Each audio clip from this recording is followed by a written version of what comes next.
Programme में आपको खुशामदीद कहते हैं। मैं असदुल्ला खान हूँ। पीपल्स पार्टी का लॉन्ग मार्च शुरू हो चुका है। पाकिस्तान तहरीक इंसाफ का मार्च कराची के लिए शुरू हो चुका है। दोनों तरफ से गर्मा गर्म तकरीरें हो रही हैं। चार्ज क्राउड जो है वो दोनों तरफ साथ है, नारे लगाए जा रहे हैं। सिंध के अंदर एक माहौल बना हुआ है।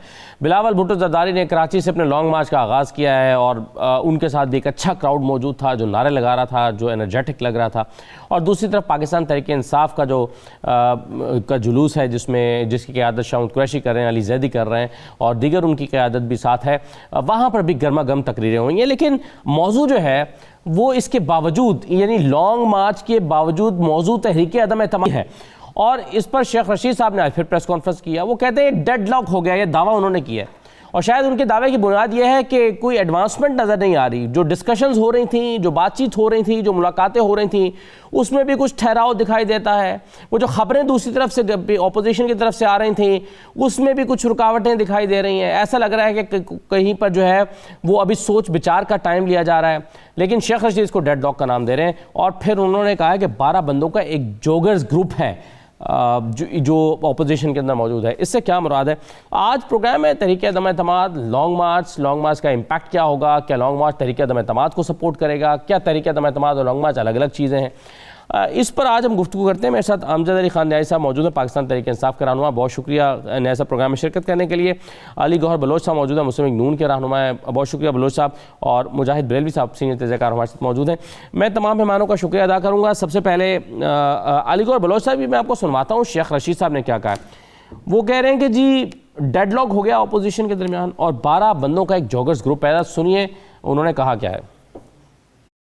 शुक्र है अपोजिशन कह रही है कि कोई फोन कॉल नहीं आ रही, तो फिर आओ कबड्डी कबड्डी कबड्डी कबड्डी 2 महीने से खेल रहे हैं। अपोजिशन के अदम एतमाद में डेडलॉक हो गया है। डेडलॉक की बड़ी वजह ये भी है, ये फैसला करना उनके लिए मुश्किल हो गया है कि बंदर बांट कैसे होनी है। टोटल 9 दिन की ये खेल है। ये अपने बंदे बता दें इन्होंने अब कहाँ रखने हैं 9 दिन, और जहां इन्होंने रखने हैं वजारत दाखिला वहां 9 दिन तक फोन सर्विस मुअत्तल रखेगी। हारने के बाद ये ना कहें फोन कॉल आ रही थी। 12 बंदे का इनका जॉगर ग्रुप है। 2 बातें उन्होंने इंपॉर्टेंट की हैं। एक तो ऑपोजिशन का के दरमियान डेडलॉक हो गया और 12 बंदों का एक जॉगर ग्रुप है। अली बलोच साहब कहिए, क्या कहते हैं आप इस पे? जी बिस्मिल्लाहिर्रहमानिर्रहीम। देखिए सूरत-ए-हाल ये है कि इस वक्त पंजाब में बिलखसूस और अभी जो शेख रशीद साहब ने आपका सुनाया है, शेख रशीद साहब का बयान, तो देखिए इस वक्त सूरत-ए-हाल ये है कि पूरे 4-3.5 साल में कोई एक सिंगल बंदा नेशनल असम्बली से आज तक ये नहीं तोड़ सके।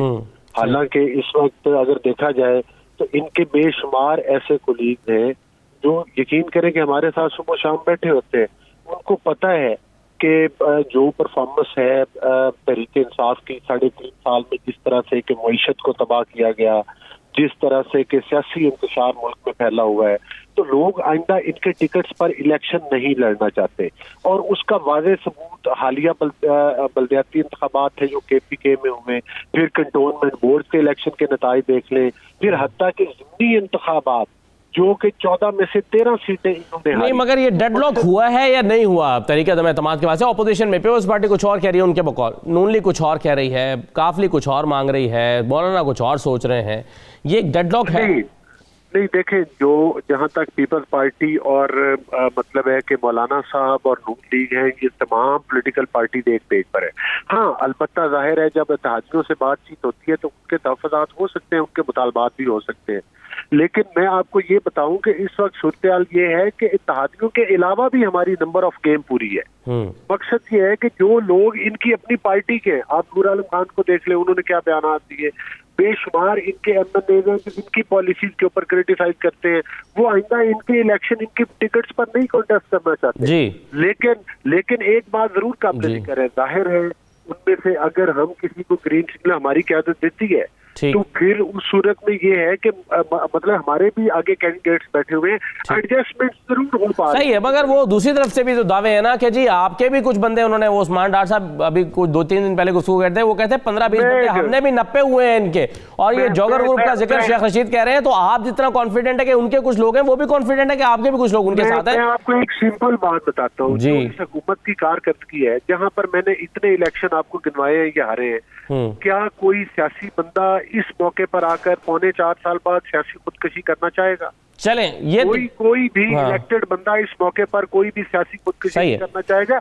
इनकी कश्ती, इनकी डूबती नैया से लोग छलांगे लगा रहे हैं, इधर से हट के नून से। या चलें, ये जरा न्याजी साहब से पूछते हैं। बिल्कुल सही है न्याजी साहब, अब बिलावल साहब जो तकरीर कर रहे हैं, उनकी तकरीर तो ऐसा लगता है कि वो इलेक्शन कैंपेन पर निकल गए हैं और उन्होंने भी फ्रेश इलेक्शंस का मुतालबा किया है कि जो हम फ्रेश इलेक्शन चाहते हैं, और ऐसा लगता है उनकी तकरीर सुन के कि वो अगले इलेक्शन की कैंपेन कर रहे हैं।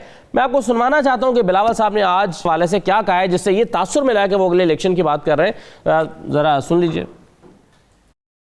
एक शख्स मुल्क का वजीर आजम है तो दूसरा वफाकी वजीर है। दोनों ने आपसे वादा किया था कि स्टील मिल को बहाल करेंगे, यहाँ तक कहा था मसाइल हल नहीं हुए तो वो इस्तीफा देंगे। 3 साल गुजर चुके हैं, स्टील मिल बंद पड़ा हुआ है, हर वादा झूठा निकला। हम सिलेक्टेड के खिलाफ निकले हैं। अगर हम अपना जिद्दोजहद में कामयाब होते हैं, साफ व शफाफ इलेक्शंस करवा देते हैं, पाकिस्तान पीपल्स पार्टी वो इलेक्शंस जीतते हैं, तो ये मेरा आपसे वादा है। ये सिर्फ आपका स्टील मिल नहीं है, ये मेरा स्टील मिल भी है। मेरा नाना ने इसका बुनियाद रखा, मैं इसका दरवाजा खोलूंगा, आपको रोजगार दिलवाऊंगा, और इसी स्टील मिल से पाकिस्तान का इंडस्ट्री चलेगा।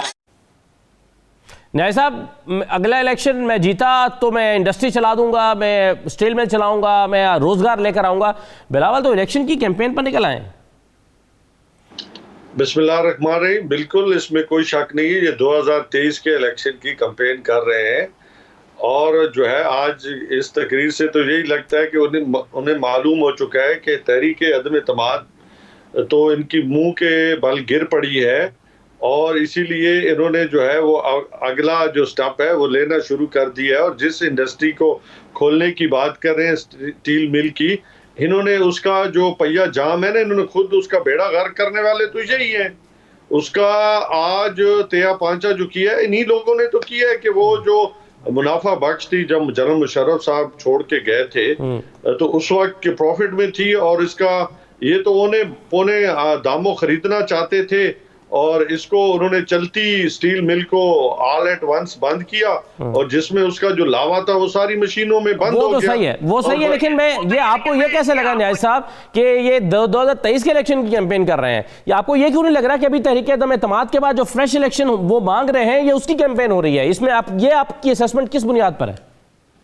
इससे पहले जो है वो समीउल्लाह से कलीमुल्लाह और कलीमुल्लाह से सलीमुल्लाह खेलते खेलते मौलाना साहब से बातचीत हो रही है, फिर जरदारी साहब आ जाते हैं, फिर वो पेट फाड़ने वाले क्या है हमारे जो शोबाज शरीफ साहब हैं वो आ जाते हैं। तो ये तो रोजाना सुबह कहीं काफी पी जाती, कहीं चाय पे और कहीं खाने पे, तो सुबह शाम तो ये इनकी जो ड्रामेबाजियां थी वो मेरे ख्याल में अब दम तोड़ने लग गई हैं, और इनको मालूम हो चुका है कि अब जो है छांगा मांगा की पॉलिटिक्स जो है उसका खात्मा हो चुका है। और मैं समझता हूँ ये खुशाइंद बात है। और एक और बात करूंगा जी, अभी अली गौहर साहब ने एक बात की है कि जी कोई भी बिकने पे तैयार नहीं है। इसमें कोई शक नहीं है कि पाकिस्तान तहरीक इंसाफ हो या उसकी हलीफ जमाती हो, इस वक्त जो भी इमरान खान को छोड़ेगा उसकी सियासत दफन हो जाएगी। क्यों? हम समझते हैं कि इमरान खान इस मुल्क की तकदीर को बदलने में, मैं समझता हूं, मगर ये भी तो सवाल अहम है न्याय साहब, ये भी तो सवाल इंपॉर्टेंट अभी बलोच साहब ने उठाया था, और वो सवाल ये था कि इस मौके पर जहां पर पीटीआई के ऊपर इतना दबाव है महंगाई का, परफॉर्मेंस का, ऐसे में नून लीग या ऑपोजिशन के लोग 10, 12, 15, 20 लोग जो अभी शेख रशीद भी दावा कर रहे हैं, ये क्यों इस वक्त हुकूमत की कश्ती पर सवार हो जाएंगे जाके? पहली बात तो है जो आपने परफॉर्मेंस की बात की, अल्हम्दुलिल्लाह आज पाकिस्तान के अंदर टेक्सटाइल इंडस्ट्री पूरे बूम पे चल रही है। आज पाकिस्तान के अंदर मैं समझता हूं जो हमारी कंस्ट्रक्शन इंडस्ट्री है वो बूम पे चल रही है। आज आपकी इकोनॉमी, दुनिया कह रही है, मैं नहीं कह रहा, दुनिया कह रही है कि हम ऊपर की तरफ जा रहे हैं। आपकी एक्सपोर्ट बढ़ी है, आपका ग्रोथ रेट आगे की तरफ गया है। आज आपके ज़राए मुबादला जो है वो बहुत आगे जा चुके हैं। आज पाकिस्तानी जितना भेज रहे हैं मैं समझती उससे पहले कभी नहीं आए, तारीख रिकॉर्ड बातें हैं। उसके अलावा ये तो मैंने मोटी मोटी, और मुश्किल दौर में, जब कोरोना के मुश्किल दौर में देखिए सबसे मदद करने वाली जात अल्लाह की, इंसान कुछ नहीं कर सकता उसकी मदद के बगैर। लेकिन दुनिया ने माना है कि पाकिस्तान ने जो परफॉर्म किया ड्यूरिंग कोरोना किसी और मुल्क ने नहीं किया, पहली बात। दूसरी, अब इनके बात का मैं जवाब दे लूं कि आपने पूछा है कि जी हम इनके बंदे नहीं तोड़ सके। मैंने कहा कि हम हॉर्स ट्रेडिंग की पॉलिटिक्स पे यकीन नहीं रखते।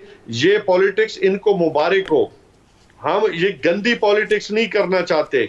हाँ, इनके बंदे जो है हमसे राबते में हैं, इवन पंजाब हो या वफाक हो या केपीके हो, बिल्कुल अंदर खांचे जो है वो कहते हैं कि हम किसी के जाती वेंडेटा पे हम नहीं पॉलिटिक्स कर सकते, किसी के जाती एजेंडे पे पॉलिटिक्स नहीं कर सकते। ये तो लुट्टो और फुट्टो प्रोग्राम के तहत जहां से चले जाते हैं, कभी एनआरओ लेके फिर वापस जिद्दा से आ जाते हैं, फिर दवाई के बहाने फिर इंग्लैंड चले जाते हैं। हमें तो कहा था कि हमारी के पाकिस्तान को हमारे इंग्लैंड के जा पाकिस्तान में भी प्रॉपर्टी कोई नहीं है, तो निकल क्या आए, बड़े बड़े फ्लैट निकल आए, मालात निकल आए। तो ये इनकी पॉलिटिक्स है, वो इस पॉलिटिक्स को डिफेंड नहीं करना चाहते। मकसूद पटवारी को तो वो डिफेंड चले सही है। बरेलवी साहब, ये बताएं कि आपको भी लगता है कि डेडलॉक हो गया है ऑपोजिशन के दरमियान? पीपल्स पार्टी कुछ और चाहती है, नून लीग कुछ और चाहती है, मौलाना की ख्वाहिश कुछ और है, चौधरी साहब कुछ और मांग रहे हैं। असद देखें, पॉलिटिकल पार्टीज का जो पॉइंट ऑफ व्यू होता है, चाहे वो हमारे पीटीसी के हमजद मोहतरम साहब हो या अली गौर बलोच साहब, उनका तो पॉलिटिकल पार्टीज का मौक़िफ़ है और उन्हें वही देना चाहिए, वो दे रहे हैं। लेकिन मैं एक सहाफत के और सियासत के एक तालिब इल्म की हैसियत से, एक तो ये कि पाकिस्तान में जब भी जो है कभी भी वोट ऑफ नो कॉन्फिडेंस, तहरीक अदम एतमाद कामयाब नहीं हुई। मुझे अच्छी तरह याद है कि नवंबर 89 में जब हम काबुल में थे, जो पहली बार, अगर आपको याद होगा, कि मियाँ साहब ने बहुत बड़े पैमाने पर तैयारियां की थी, बाकायदा मरी उन लोगों को लेके आए गए थे। बल्कि दिलचस्प बात है, उसकी बड़ी तफसील मौजूद है। कुलसूम नवाज की ड्यूटी लगाई गई थी एक गेस्ट हाउस में, कि छड़ी लेकर बेगम साहबा किसी को निकलने मत देना। खैर वो छांगा मांगा ये सब कुछ होता रहा, वो दौर नहीं है। टीवी का दौर है, मीडिया का दौर है, मोबाइल फोन होते थे। उसके बाद अगर आप ये देखें, जो 3 गवर्नमेंटें गई वो बरतरफ की गई, यानी जो अक्सरियत में थी, चाहे पीपल्स पार्टी की सदर लगारी ने की हो या सदर गुलाम इसाक खान ने 2 बार नवाज शरीफ की हो। और उससे भी ज्यादा अगर ज्यादा अहम बात ये देखें, मैं बहुत एहतराम के साथ अपने गौर बलोच साहब को कहूंगा कि ये सही है कि पीटीआई की गवर्नमेंट जो है वो एमकेएम की 7, जीडीए की 3 और काफ लीग की 4-5 बैसाखियों पे खड़ी है। ये बैसाखियां भले वो जिनको छोड़कर वो हमारी नून लीग की पास आ जाएं, लेकिन जब तक, मुझे याद है कि जब चट्टा साहब पहली बार टूट कर जो है वो नवाज शरीफ के पास आए थे, तो उनके 16 एमएनए खड़े हुए थे। पीपल्स पार्टी के सामने कुर्बान अली शाह एक ग्रुप की शक्ल में आया था। जब तक पीटीआई के अंदर 12-14 एमएनए, एक हमारे नूर आलम साहब आए हैं, तरीन साहब अब एयर एम्बुलेंस के जरिए लंदन आ चुके हैं, लेकिन वो उस पार्टी को छोड़कर एक फॉरवर्ड ग्रुप नहीं बनाते, ना तो हुकूमत उसको तरीके मेहतालात आ सकेगी, ना जवाज बनेगा जैसे पहले सदर इसाक खान या लगारी तोड़ देते थे। कि मैं हिस्टोरिक बैकग्राउंड में कह रहा हूँ, मैं ना नून लीग का पॉइंट ऑफ व्यू दे रहा हूँ, ना पीटीआई का, ना पीपल्स पार्टी का। ये एक बैकग्राउंड है। और अब तक पीटीआई की बहरहाल, ठीक है, नूर आलम साहब हो, लोग नाराज होते हैं, परवेज खटक भी नाराज हुए और लोग नाराज हुए होते हैं, लेकिन एज ए ग्रुप, जैसा कि जहांगीर तरीन ग्रुप नजर आ रहा था, लेकिन बदकिस्मती अल्लाह उनको सेहत दे चले गए। राजा रियाज जिस दिन प्रेस कॉन्फ्रेंस करके अपने 12 एमएनए के साथ ये कहेंगे कि हम इस तरीके, हम जब वोटिंग का वक्त आएगा तो हम तरीके एतमाद का साथ नहीं देंगे। असद में एक तालिब इल्म की हैसियत से आपको बता रहा हूँ, आप भी माशाल्लाह बहुत सीनियर एंकर हो गए, उसके बाद ही हम यकीन से कह सकेंगे कि ये तरीके एतमाद कामयाब होने की तरफ जा रही है। इस वक्त की सूरत हाल में कतई तौर पर ये नहीं कह सकता, क्योंकि जब भी वोटिंग का मरला आया तो 172 थे गालिबन, एक बार जब बजट सेशन के वक्त 158 थे वो थे। सेनेट में तो आप बार बार देखते हैं कि अक्सरियत के बावजूद 43 जो लास्ट हुए, भले उसने वोट दिया हो, लेकिन 8 दिलावर खान ग्रुप भी गिलानी था, मौजूद नहीं थे। ठीक। और उससे पहले भी जो 2 कमेटियां बनी, जब सेनेट में लोगों ने छोड़ा, एक रहमान मलिक और राना मकबूल, उन्होंने कभी उनको पकड़ा नहीं। ऐसा लगता है कि पॉलिटिकल पार्टी, मैं सॉरी करा, अपने वफादात के लिए, अपनी फ्यूचर पॉलिटिक्स के लिए अपने कुछ एमएनए सेनेटर्स को विड्रॉ कर लेती हैं जब उन्हें जरूरत हो कुछ अपने टारगेट पूरे करने के लिए। इंडिविजुअल, अब वो जमाना चला गया कि ब्रीफ केस दिए जाते थे, खरीदो फरोख्त होती थी। इसलिए अभी तक जो सूरत हाल है ठीक है, हमारे बिलावल साहब और मियां साहब बड़ी कोशिशें कर रहे हैं, साथ ही याद है, लेकिन ये याद रखिएगा और ऑन रिकॉर्ड लिख लीजिए, जिस दिन पीटीआई के 8-10 एमएनए खड़े हुए प्रेस कॉन्फ्रेंस के लिए मीडिया के सामने हाथ खड़े होकर कि हम अब फॉरवर्ड ब्लॉक बनाने जा रहे नहीं है, उस दिन इमरान खान की हुकूमत चली जाएगी। सही है, बिल्कुल ठीक, बहुत कॉम्प्रिहेंसिव आपने तज्जिया कर दिया। लेकिन एक आपने तहरीक-ए-दम एतमाद पर तो बात की, लेकिन पीपल्स पार्टी के लॉन्ग मार्च का इम्पैक्ट क्या है? क्या ये तहरीक-ए-दम एतमाद की राह हमवार कर रहा है? क्या इसका कोई उसके ऊपर इम्पैक्ट आएगा? मैं ये आपसे ब्रेक के फौरन बाद जानना चाहता हूँ। रेलवे साहब, एक छोटा सा ब्रेक के बाद वापस आते हैं, आज हमारे साथ रहिए।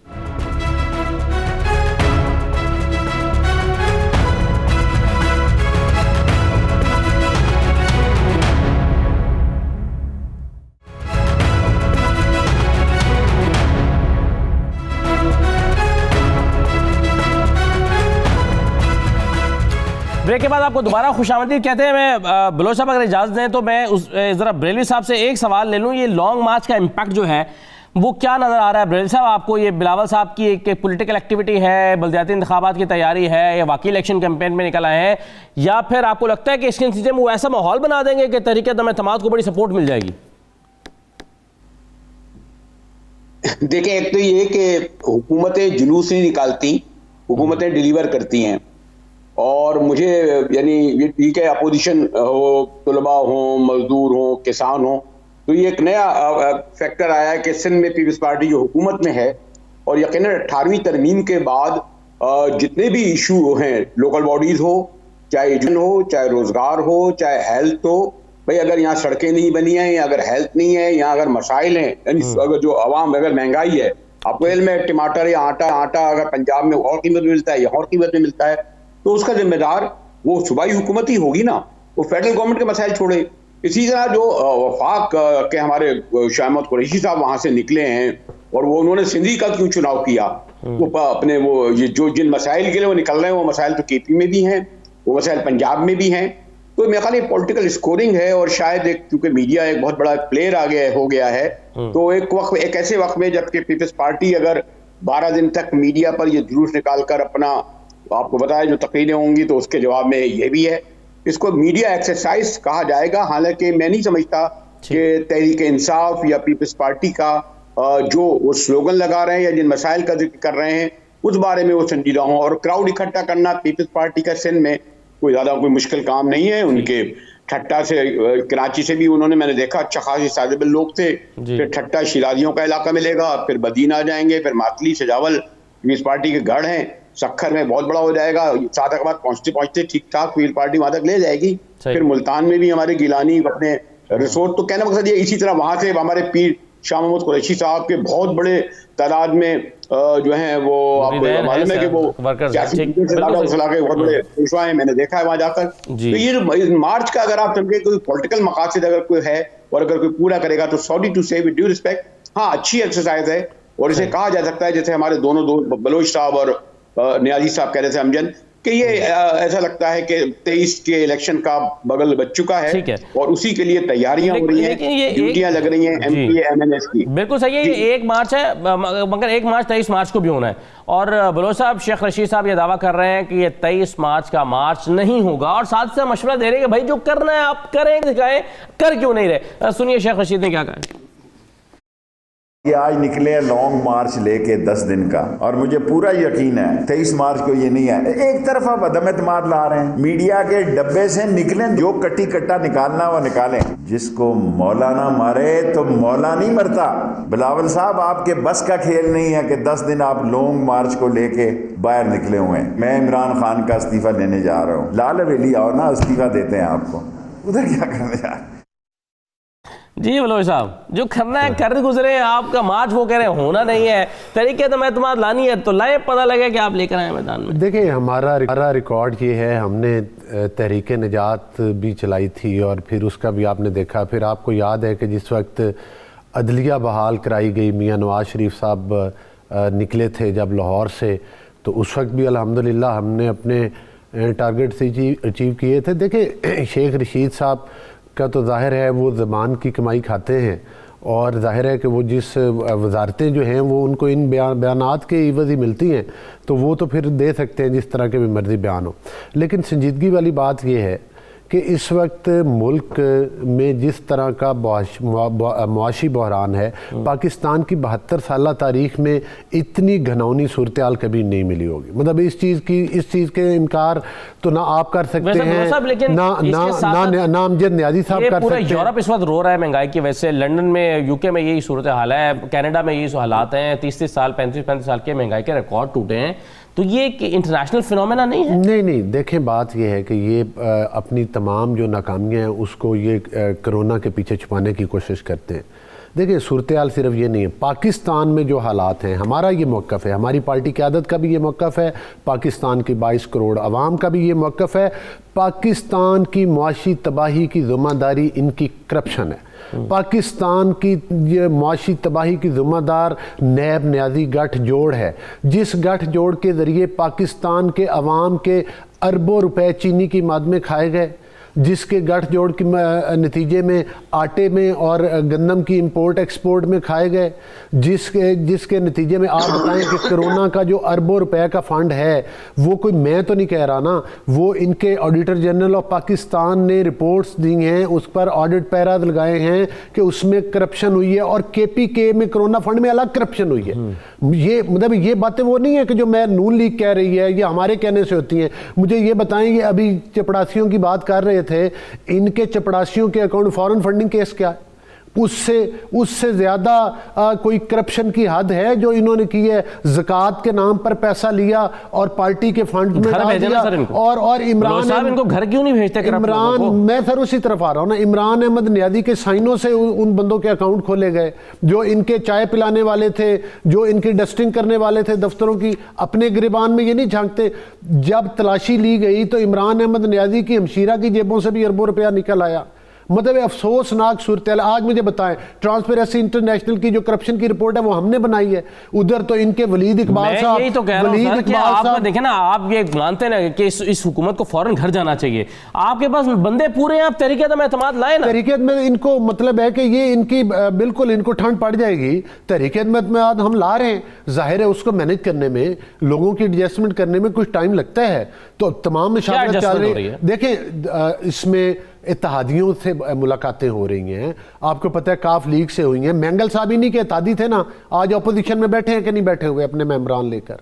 इसी तरह से दीगर बाप पार्टी है, दीगर पॉलिटिकल पार्टीज हैं, उनके साथ बातचीत चल रही है। हम चाहते हैं कि जब हम तहरीक अदम एतमाद लेकर जाएं, हम 5, 6 या 7 की बर्तरी से नहीं लेकर जाएंगे, आधा हाउस ही इनको दूसरी तरफ खड़ा हुआ नजर आएगा। और जब तक ऐसा नहीं होगा तब तक नहीं जाएंगे। नहीं, जब तक क्या वो होने वाला है, वो हो चुका है। अब आप देखेंगे कि इसी मार्च के महीने में आपको इंशाअल्लाह ताला तमाम चीजें होती हुई नजर आ जाएंगी। हाँ, एक बात जरूर है कि जाहिर है पॉलिटिकल पार्टीज हैं, अगर कोई हमारे साथ कुछ ऐसी शराइत पर गिव एंड टेक करना चाहिए जो हमारी क़यादत मियां नवाज शरीफ साहब जिसको मुनासिब ना समझे, तो उन पर तो हम नहीं करेंगे। लेकिन ये है कि फिर भी हमारी कोशिश होगी कि इस हुकूमत, इस वक्त देखें, इस वक्त मसला ये नहीं है, अगर प्राइम मिनिस्टरशिप पीपल्स पार्टी हमें ऑफर कर रही है, हम पीपल्स पार्टी को कहा कि आप बन जाए, हमें इक़्तिदार का लालच नहीं है। अदम एतमाद करने का वाहिद मकसद पाकिस्तान की 22 करोड़ अवाम से इस कठपुतली हुकूमत, इस करप्ट हुकूमत से जान छुड़ाना है। इसका मकसद इक़्तिदार हासिल करना नहीं है। साहब इंटरेस्टिंग बात यह है कि अब 12-15 लोगों की बात नहीं है, अब आधे हाउस की तैयारी हो रही है। वो कहते हैं जब तहरीक अदम एतमाद लाएंगे तो आधा हाउस हमारे साथ खड़ा होगा, ये आपके लोगों में से। पहले तो मैं ये कहना चाहूंगा कि इन्होंने कहा कि हम बड़ी इकोनॉमी छोड़ के गए थे। ये जो इकोनॉमी छोड़ के गए थे, इनका जो फाइनेंस मिनिस्टर था ना, वो दवाई के बहाने आज तक वापस नहीं आया और वो भागा ऐसे दुम दबा के कि आज तक बगैर बुलाने पे, चेयरमैन सेनेट के बुलाने पे वो डर के मारे नहीं आ रहा। वो इन लोगों ने तो इतना मुल्क का बेड़ा गर्क किया है और फिर भी ये कहते हैं, वो क्या कहते हैं ना कि इतने ढीठ है, मुझे समझ नहीं आती कभी कभी कि खाने के बाद वो कहते हैं ना चोर उल्टा कोतवाल को डाल दे। आगे की बात करें। न्याय साहब, कीमतों का कंपैरिजन तो कर दे हमारे टाइम और आपके टाइम का, मैं आपसे रिक्वेस्ट करता हूं। लो साहब सारी है मैं तेरू एक एक करके सुनवे सा जेडी जितु कैसे मैं वो सुनवे सा। अच्छा, मैं कह रहा था दूसरी बात ये है कि इन्होंने कहा हमारे साथ बिल्कुल आधा हाउस खड़ा होगा, जो इनकी स्ट्रेंथ है वो आज भी खड़ी होती है हमारे खिलाफ, कोई नई बात तो नहीं है। हमारी जो तादाद है जितनी है हमारी, वो अल्हम्दुलिल्लाह जब हमें जरूरत होती है मुझे बताएं, जब भी हमने लेजिस्लेशन करनी हो मुझे एक बता दें कोई लेजिस्लेशन ऐसी नहीं हो जो नहीं हो सकी। इन्होंने अदम एतमाद लाई अपना चेयरमैन सेनेट के खिलाफ, ये वो 60 उठ खड़े हुए, जब वोट निकले वो भी आपको पता है। हाँ। ये मुंह के बल गिर पड़े थे, तो आज भी ये मुंह के बल गिरेंगे और ये सब पुरानी तनख्वाहों पे काम करेंगे। 2023 की इलेक्शन की तैयारी करने दे। जहांगीर तरीन की तरह सर, जहांगीर तरीन किसके साथ हैं न्याय साहब? आपके साथ हैं? अल्लाह ताला ने जहांगीर तरीन साहब को जो है सेहत दे, आमीन जी। अभी उनकी सेहत इसका काबिल नहीं है कि वो अपनी कोई स्टेटमेंट दे सकें, लेकिन उनके मेंबरान जो हैं, वो उनके जो ग्रुप के लीडर हैं, पार्लिमानी लीडर हैं, उन्होंने कहा कि हम पीटीआई के लोग हैं और हम पीटीआई के साथ ही खड़े होंगे। इसमें कोई दूसरी राय उन्होंने नहीं। तो खबरें हैं कि उनकी मुलाकात वहां पर लंदन में नवाज शरीफ साहब से भी मुतवक्के है। बाबा मेरे इल्म में तो नहीं है, कोई आपके इल्म में है तो बता दें। मुझे तो आज तक किसी ने नहीं कहा जी कि हमारा कोई एक है मैंने किसी के साथ जाके मिला हो, इसलिए तो हम कहते हैं ना कोई एक नाम जो बिल्कुल शेख रशीद साहब ने तो कहा है कि आए मैं आपको इस्तीफा हाथ पे पकड़ाता हूँ। अब इस्तीफे मैं भाई अमजद न्याजी को आपके प्रोग्राम की वसातत से एक छोटा सा चैलेंज देता हूँ। अभी जिक्र हो रहा था राजा रियाज साहब का जी, अगले टॉक शो में उसको लाएं और उसको कहें कि राजा रियाज साहब इसी टॉक शो में स्टेटमेंट दे दें कि मैं पीटीआई के साथ खड़ा और मैं तरीके अदम एतमाद का हिस्सा। राजा साहब ने कहा मैं एक छोटा सा क्लू दे रहा हूँ। लेकिन ये अगर ये ऐसा ना कर सके तो फिर यूं समझ लें ये खतरा भी है बलोच साहब के, अगर जहांगीर तरीन साहब की एक मुश्किल ये भी है कि वो अगर ऑपोजिशन के साथ जाने का फैसला करते हैं तो उनको ये भी लगता है कि मेरे अपने कई लोग शायद जो हैं वो मेरा साथ छोड़ जाएं और वो पीटीआई के साथ चले जाएं। आखिर वो एमएनए हैं, आखिर वो इलेक्टेड मेंबर्स हैं, आखिर उन्होंने भी अपने मुस्तकबिल का फैसला करना है। यही बात है, ये खदशा भी जहांगीर तरीन साहब के पेश नजर है सोर्सेज के मुताबिक। आप इस पर ब्रेलवी साहब इसको कैसे देखते हैं? जहांगीर तरीन साहब का क्या सोच रहे हैं? मतलब अल्लाह ताला उनको सेहत दे, उनकी आजकल तो तबीयत खराब है चले, लेकिन सियासी उनके दिमाग में क्या चल रहा है आपके ख्याल में? देखिए जहांगीर तरीन साहब एक तो बहुत जहांदीदा सियासतदान हैं और अगर ये कोई दो राय नहीं कि इमरान खान साहब कोई पॉलिटिकल एनिमल तो नहीं कहलाए जाते। वो एक स्ट्रेट फॉरवर्ड, उन्हें अभी तक उनमें वो छुपा खिलाड़ी नहीं निकला है। और होता भी है कि बेसिक अगर कोई ताजर है तो उसमें ताजर नहीं निकलता। हम जैसे लोग अगर कभी जियाले रहे हैं तो हम में से भी नहीं निकलता वो जियालापन आज तक। ऐसे ही जमातियों के अंदर से लोग कहते थे वो इरशाद अहमद हक्कानी होते थे, उनके अंदर से जमात इस्लामी नहीं निकली थी हुसैन हक्कानी से। तो ये होता है। तो ये जो इमरान खान तो बुनियादी तौर पर खिलाड़ी रहे हैं और एक ये ठीक है, उसका हक है। आज जो यूक्रेन के जो सदर हैं वो भी तो एक एक्टर होते थे, भारत में एक वक्त पॉपुलर हुए हैं। मेरा जो असल मेरा ये ख्याल है कि जहांगीर तरीन आर्किटेक्ट हैं जो पीटीआई का इलेक्शन हुआ था उसको करने में। उनका अगर हेलीकॉप्टर और उनकी जो एक खास जो जुनूबी जो इस साइड के लोगों की जो एक मोहब्बत और जो तरीका वो रहता है लोगों को मिलाने का, तो वो एक आर्किटेक्ट पीटीआई। और ये बात सही है कि नाअहली के बाद और एक हद तक उन्हें नजरअंदाज किया गया। इस सियासतदानों का एहसास होता है, चाहे परवेज खट्टक हो, कभी हमारे शामत कुरैशी हो, ये नंबर गेम हुआ था। लेकिन जहांगीर तरीन साहब को इमरान खान को छोड़कर तहरीके अदम एतमाद लाने से कोई फायदा नहीं होगा बड़ा। वो अब इंतजार करेंगे 2023 के इलेक्शन का, क्योंकि रह गया साल सवा साल। इससे भी ज्यादा अहम सवाल है और जो गालिबन बलोच साहब जानते हैं, शायद इसका इजहार न करें पार्टी लाइन पे से, और जो सवाल उठाया जाता है कि चले तरीके अदम एतमाद लाएंगे तो दुनिया भर में एक शेडो कैबिनेट होती है कि आपका प्राइम मिनिस्टर कौन होगा। अगर प्राइम मिनिस्टर आपका कोई नहीं होगा तो सेकंड सवाल ये होगा कि आप नए इलेक्शन चाहते हैं, फ्रेश इलेक्शन चाहते हैं, जो यकीनन इस वक्त नून लीग मुझे नहीं पता कि नून लीग चाहती है नहीं, तो 3 सवाल और भी आते हैं। तहरीक अदम एतमाद होगी तो उसके बाद कौन होगा? जैसे जब बेनजीर साहब के सामने लाया गया था नवाज शरीफ थे, नवाज शरीफ आए तो बेनजीर थे।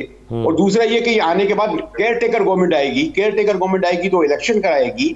तो ये मरहले होते हैं, ये ठीक है, ये एक प्रेशर बिल्ड किया गया है, लेकिन खाली तहरीक अदम एतमाद इसीलिए अगर कोई पावरफुल पर्सनैलिटी होती, जैसे उन्होंने शहबाज शरीफ साहब का नाम लिया है, लेकिन आपको भी इल्म है शहबाज शरीफ ये परवेज इलाही को पंजाब के लोग as a chief minister accept करेंगे और शहबाज शरीफ को पीपल्स पार्टी और काफ लीग के लोग प्राइम मिनिस्टर एक्सेप्ट नहीं करेंगे। ये नहीं कि उसका इजहार करें, ये पॉलिटिक्स है। ये आपको ये लोग जो बैठे हैं ये लोग घरानों के हैं। कुरैशी कभी गिलानियों के साथ नहीं गए, गिलानी कुरैशियों के साथ लड़े रहते हैं। ये जो हमारे यहाँ जो खास होता है, अब मैं उसकी डिटेल में नहीं जाऊंगा, बुकटी मरी मैंगल, हमारे यहाँ भी जकानिया बिजरानिया, तो ये जो एक है ये पॉलिटिक्स पाकिस्तान में रही है।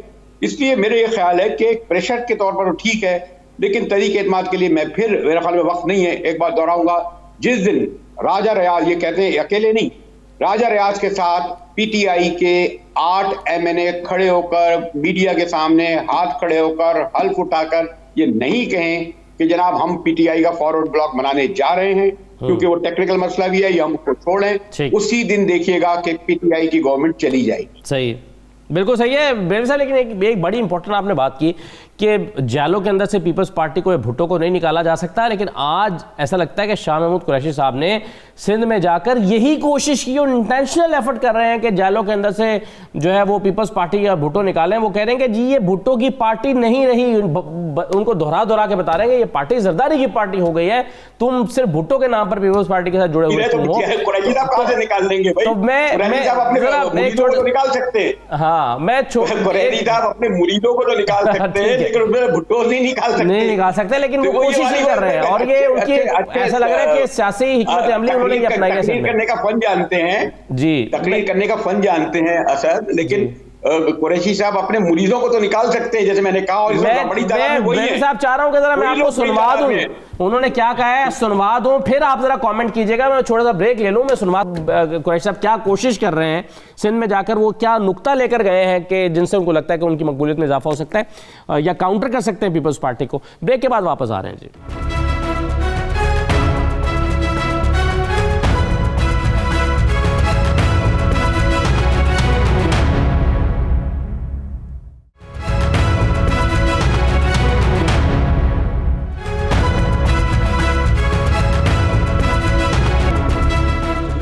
दोबारा खुशामदीद कहते हैं। शाह कुरैशी साहब ने जो नुक्ता पकड़ा है सिंध में जाके, जिस नुक्ते पर वो आज गुफ्तगू करते रहे हैं, ज़रा सुनिए उन्होंने क्या कहा है, पीपल्स पार्टी को के जालों को क्या पैगाम देने की कोशिश की है। जुल्फ़िकार भुट्टो सिंध का एक बाकिरदार बेटा था, मैं आज तस्लीम करूंगा। आज की पीपल्स पार्टी क्या बेनज़ीर की पार्टी है? आज की पीपल्स पार्टी भुट्टो के हाथों से निकल चुकी है और जरदारी की गिरफ्त में आ चुकी है। इसलिए आज पुराना नजरिया, पुराना फलसफा, पुराना कारकुन दफन हो गया और जरदारी की सियासत आम हो गई। जी बरेलवी साहब, आप ही से मैं आ जाता हूँ। वो कह रहे हैं कि ठीक है, जिस भुट्टो को तुम सपोर्ट करते थे वो नहीं है, ये जरदारी की पार्टी, आप क्यों सपोर्ट कर रहे हो? देखिए, मैंने कहा ना, ये गौर बलोच साहब और अमजद खान साहब दोनों पार्टियों के हैं, ये मुबाहिस करें तो अच्छा लगता है। मैं तो थोड़ा सा एक स्टूडेंट की हैसियत से जो कुछ कहता हूँ वो तारीखी पसमंजर होता है। और ये जो मैं कुरैशी साहब को जो कह रहा था, बहरहाल उन्होंने पीपल्स पार्टी ने उन्होंने यहाँ तक पहुँचाया, वज़ीर ख़ारजा वो उसको ऐसे बने, वरना उनकी अपनी जो पगड़ी थी, पग थी, जो इलाका था, उस एतबार से उनके बड़े हामी थे। और अभी भी उनकी सियासत के पीछे जो मजबूत कला है वो उनका फॉलोअर्स हैं, जो उनके, मैंने कहा, सियासी से ज़्यादा एक मजहबी लोग हैं, और इसीलिए वो फॉरेन मिनिस्टर ही बनाए गए। तो ये जो मार्च है उसका क्रेडिट जाएगा कि उन्होंने एक साइजेबल मार्च लेके आया है। लेकिन अगर कोई ये कहे कि सिंध में इस मार्च के सबब पीपल्स पार्टी को जो है कमजोर कर दिया जाएगा, वो लोगों को साथ लेके आ जाएंगे, तो अब तो 10-20-25 हज़ार के जलसों से कोई इम्पैक्ट नहीं होता वहाँ की कॉन्स्टिट्यूंसी के हल्के में, सियासत में। ऐसी ये बात माननी पड़ेगी। भाई पंजाब में बहरहाल सेंट्रल पंजाब में नवाज लीग का एक बहुत बड़ा हल्का है, MNA है, MP है, पॉपुलर फॉलोइंग है। वो फॉलोइंग उनकी KP में नहीं है, वो फॉलोइंग उनकी सिंध में नहीं है, वो फॉलोइंग उनकी बलूचिस्तान में नहीं है। इसलिए मैंने आपसे पहले भी कहा था कि हमारे कुरैशी साहब का ये जो मार्च है ये दरअसल स्कोरिंग है कि अगर बिलावल यहाँ से निकलते हैं और 12 दिन तक मीडिया पे छाए रहते हैं तो वो कैसे जाने देते कि उन्होंने कहा आप सिंध से हमारे यहाँ आ रहे हैं, हम आपके आएंगे। तो एज ए पॉलिटिकल इसमें मुझे कोई हर्ज नहीं लगता, अच्छी एक्टिविटी है, अभी तक पुरअमन है, कोई क्लैश नहीं हुआ है, पीपल्स पार्टी ने रोकने की कोशिश नहीं की, इस तरह वफाक ने मदाखलत की नहीं की। तो ये एक मैं तो नहीं समझता कि इसमें ये जो प्रोसेशन निकल रहे हैं और ये जो पॉपुलर हमें स्लोगन नजर आ रहे हैं ये एक मस्बत है। और ये सब इसलिए है कि बहरहाल इलेक्शन का साल शुरू हो चुका है और गालिबन पीपल्स पार्टी ने अपने एमपीएस की ड्यूटियां लगाई होंगी कि भाई 10-10 बसें लाओ, 2-2 हज़ार बंदे लाना है, रात को खाना भी खिलाना है, रिहर्सल हो रही होगी, उस बुनियाद पर उनको टिकट भी दिए जाएंगे। यही काम शायद मैं खाने पीटीआई ने भी लगाएगी उनको। तो ये इसमें इसी तरह जब पीडीएम का लॉन्ग मार्च होगा उसकी भी सूरत हाल ऐसी होगी। तो आप इसमें तो एंजॉय करें ऐसा कि हम लोगों को मीडिया को जो मौजूद नहीं मिलते थे एक मुस्तकिल मौजूद मिल गया अगले 23 मार्च तक। सही है। चले इसी पर एक नुकता मैं जरा ले लूं शशि पलेजो साहब, एक पॉइंट ले लूं, फिर मैं बलोच साहब के पास आता हूं। शशि साहब, ये शामिल कुरैशी साहब सिंध में दाखिल हो चुके हैं और अपने पूरे कारकुनों के जोशो खरोश के साथ दाखिल हुए हैं और वो कह रहे हैं भाई किस पार्टी को सपोर्ट कर रहे हो, ये बीबी की पार्टी अब नहीं रही, ये भुट्टो की पार्टी नहीं रही, ये जरदारी साहब की पार्टी है। आपके ख्याल में ये नुकता जो है वो कितना डैमेज करेगा पीपल्स पार्टी को? देखिए हम निकले हैं मार्च के लिए, अभी भी आप यकीन करें 17 की सरहद को हमने अभी क्रॉस किया है। इतने लोग, इतने कारकुनान, इतने चेयरमैन बिलावल साहब को पसंद करने वाले पीपल्स पार्टी के मदा, तो या ऐसे ही है क्या? ये कोई हवा में तीर तो नहीं किसी ने चलाया, यहाँ जाहिर बातें काम किए हुए पीपल्स पार्टी ने कुर्बानियां दी है, जमहूरियत के खातिर लोगों के सिर के नजराने दिए हैं। पीटीआई वाले तो सारी बातें अब दीवार पे लिखा हुआ नजर आ रहा है कि घर जाने का वक्त आ गया है। और हुकूमत की क्या बात है, सिंध के कौन से उन्होंने हक दिए हैं। और यहाँ देखिए चप्पे चप्पे पे चेयरमैन बिलावल साहब सारा दिन हम उनके साथ रहे हैं, कंटेनर पे उनके साथ। अगर आज शेख रशीद ने कहा है ये बिलावल साहब के बस की बात नहीं है कि 8-10 दिन का मार्च करके इमरान खान को घर भेज दें। आप देखिएगा हम भी यहाँ आए, वो भी आए, वो लोग क्यों भला आज सारे लोग जो हैं जोक दर जोक निकल रहे हैं। जहाँ से हम अभी भी हम मार्च में ही है ना, काफले में ही है ना, तो अब दूरे दरा हम क्रॉस किया अपने पुल में। तो आप बताएं क्यों निकल रहे हैं? इस वजह से निकल रहे हैं, तो महंगाई होशरबा है। सही है, आप भी समझते हैं। चले बिल्कुल सही है, मगर सही है। चले वो अब मार्च से हुकूमतें बलोच साहब नहीं जाती, ये तो आप भी मेरा ख्याल है अपना सियासी तजर्बे की रोशनी में कहेंगे कि मार्च से कोई हुकूमत घर नहीं जा सकती। ये पुरअमन जदोजहद है ना? जी, पुरअमन जदोजहद है, सही है। अब बलोच साहब ये बताएं कि एक मुशावरत का माहौल होता है पार्टी के अंदर, ये क्यों ऐसा है कि कोई आप शहबाज शरीफ साहब किसी से मुशावरत कर रही नहीं है? कोई पार्लिमानी पार्टी होती है, कोई इजलास होता है, कोई कोर कमेटी होती है, या राना सनाउल्लाह साहब को पता नहीं है, चौधरी मंजूर कहते हैं कि मुझे पता नहीं है क्या फैसला हो रहा है, ये ऊपर ही ऊपर फैसले हो रहे हैं? नहीं, बिल्कुल ऊपर ही ऊपर फैसले नहीं हो रहे। आपको पता है कि जब तहरीके अदम एतमाद से पहले एक मुस्लिम लीग की मतलब कमेटी का इजलास बुलाया गया था जिसको कि मियां नवाज शरीफ साहब ने जो है जिसकी सदारत की थी, और आपको पता है कि तमाम हमारी जो मुस्लिम लीग की जो कोर कमेटी है उन्होंने मतलब है कि इस बात से इत्तेफाक किया था कि सारे फैसलों का हक मियां नवाज शरीफ साहब को दिया था। आपको याद होगा। तो मुशावरत वो करें या ना करें, नहीं, मुशावरत तो वो कर रहे हैं, मुशावरत का सिलसिला देखे तहरीक, लेकिन हतमी फैसला वो करेंगे। पार्टी के तमाम जो हमारे सीनियर रहनुमा हैं उनको टास्क दिए गए हैं, वो राब्ते करके नवाज शरीफ साहब को रिपोर्ट करते हैं। नहीं साहब, क्या चीज डेंजरस है? क्या डेंजरस है? तरीके अदम एतमाद डेंजरस है आपके लिए, लॉन्ग मार्च? दोनों नहीं डेंजरस। जो एजेंडा है पाकिस्तान डकेट मूवमेंट का, उससे क्या हमें खतरा है? ये इन्होंने पाकिस्तान का पैसा लूटा है और ऐसे शोर मचा रहे, मचाने दे, सही है, मचाते रहेंगे। इन्हीं के डाले हुए चले, आप कॉन्फिडेंट हैं कि कुछ नहीं होगा। बहुत शुक्रिया नए साहब और बलोच साहब, बाकी तमाम प्रोग्राम में शिरकत करने के लिए। इजाज़त दीजिए, अल्लाह हाफिज़।